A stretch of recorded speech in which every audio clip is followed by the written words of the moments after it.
हाँ। नमस्कार, आप देख रहे हैं ग्राम पंचायत चर्चा न्यूज, मैं भजन सिंह सोलंकी गढ़ा। आज हम हैं भोपाल कलेक्टर ऑफिस में, जहाँ पर जनसुनवाई में क्या नाम है आपका? शोभना सिंह जी, क्या मामला है? सर, मैं 2021 से ये लड़ाई लड़ रही हूँ।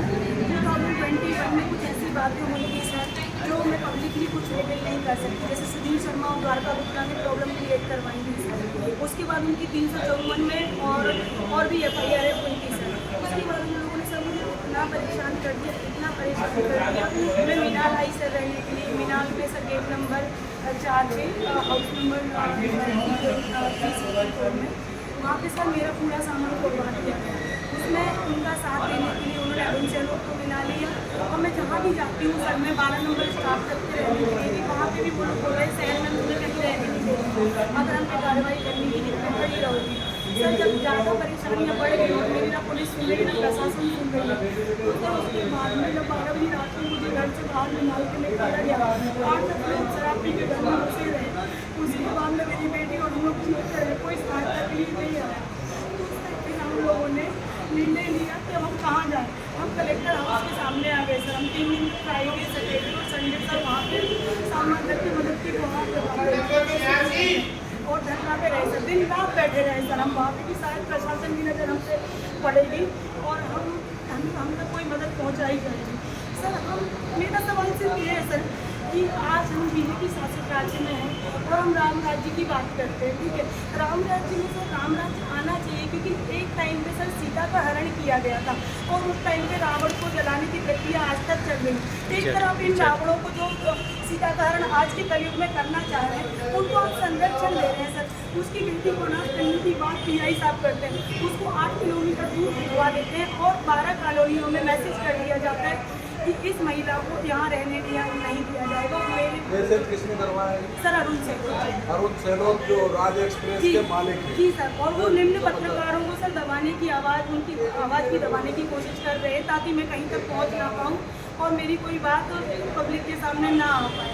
इस तरीके से माँ बेटी सर बेसहारा हो गए ना। हमारे रहने का, मैं एक सिंगल पेरेंट हूँ, मैं मदद किससे मांगूँ सर। उसके बाद मैं फिर ये स्कूल भी नहीं जा पा रही सर, स्टेज इंटरनेशनल में पढ़ती है।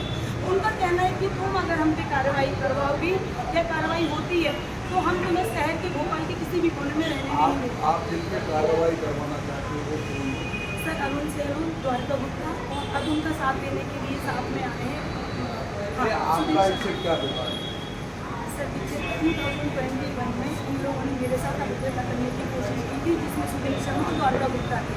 फिर सर हमने उसकी कंप्लेंट डाली तो कुछ लोगों ने, पुलिस के आला अधिकारियों ने उनको बचा लिया। फिर भी उनको 319 लगी और उसके बाद में वो मुझे कंटिन्यू उसी चीज़ की, मेरे घर में घुस के 8 से 10 लोगों में मुझे मारा हॉकी से उस केस के बाद भी। लेकिन वो क्या है, धारा सही नहीं लगाई गई उन पर। वो धारा 376 थी एक्चुअली। चाहे वो कोशिश की जाए, महिला मरी पड़ी रहेगी, आप उसके बाद कार्रवाई करोगे या 376 पूरी कंप्लीट हो जाएगी। 2021 से इस लड़ाई को लड़ रही हैं और आप, हमारे यहाँ कई ऐसे संगठन है, मानव अधिकार आयोग है। अगर हमारी पुलिस नहीं सुन रही है तो हम मानव अधिकार आयोग में भी जाएंगे, और भी अन्य आपकी महिला आयोग है, तो आप और कहीं गए क्या?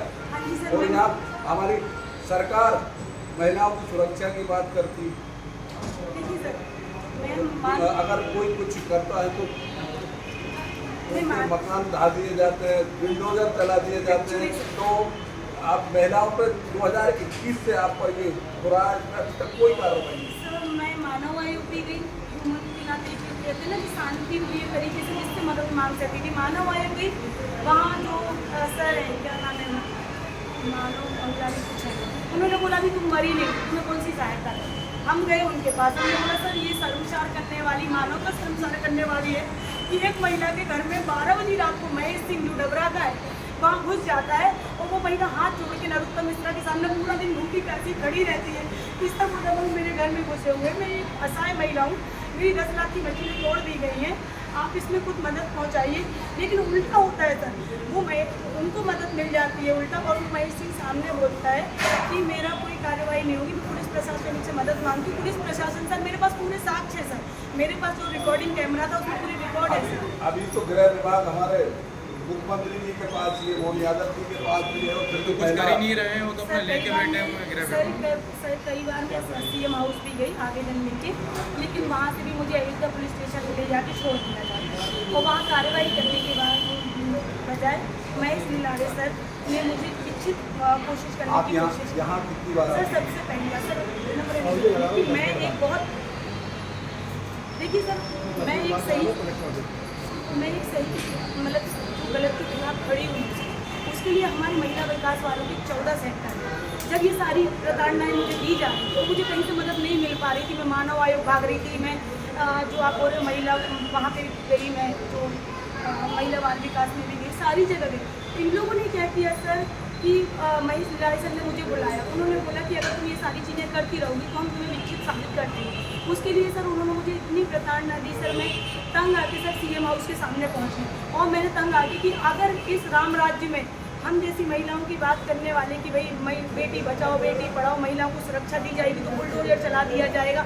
तो सर चलाइए ना, सुधीर शर्मा पे बुलडोजर चलाइए, निष्पक्ष जांच कीजिए, चलाइए। आप अरुण सहलोत कोई भगवान नहीं है इस देश का, उसको भी आप उस पर भी बुलडोजर, बजाय आप हमें चारों तरफ से धमकी दिए जा रहे हैं। और जो आपके जो द्वारका गुप्ता हैं जो कि महिलाओं पे गलत नज़र रखते हैं, चाहे सुधीर शर्मा हो चाहे कोई भी हो, तो सर महिलाओं पे अकेली महिला को देख के शोषण करने की कोशिश करने वालों के खिलाफ भी कार्रवाई होनी चाहिए सर, निष्पक्ष जांच होनी चाहिए, क्योंकि ऐसा नहीं है सर अगर निष्पक्ष जांच होगी तो सही सत्य सामने नहीं आता है।